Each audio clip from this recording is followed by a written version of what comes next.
আমাদের সিদ্ধান্ত হয়েছে সেই সম্পর্কে আমি জানিয়ে দিচ্ছি। ইতিমধ্যে আপনারা আমাদের যিনি যোগ দিলেন এলডিপি থেকে, ডক্টর রিদওয়ান আহমেদ এলডিপি থেকে যোগ দিলেন, আমার বিএনপিতে যোগ দিয়েছেন। তার জন্য আমরা কুমিল্লা ৭ এই আসনটি আমরা এটা তাকে দেওয়া হচ্ছে।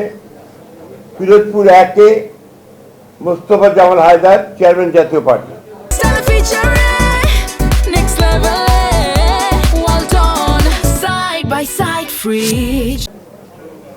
Narail ২, doctor Fariduzzaman Farad, chairman NPP.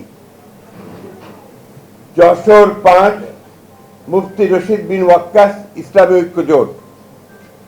Jhenaidah ৪, Mohammad Rashed Khan, গণ অধিকার। ববি হাজ্জাজ, এনডিএম, তিনি বিএনপিতে যোগ দেবেন এবং সেটা ঢাকা ১৩। বিপ্লবী ওয়ার্কার্স পার্টির জনাব সাইফুল হক, ঢাকা ১২।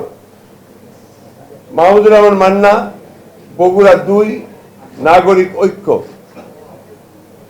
নুরুল হক নূর, গণ অধিকার, পটুয়াখালী ৩। ব্রাহ্মণবাড়িয়া ৬, মোহাম্মদ জুনায়েদ আব্দুর রহিম সাকি, গণসংহতি আন্দোলন। এটা আমরা ঘোষণা করলাম, এরপরেও আলোচনা চলবে।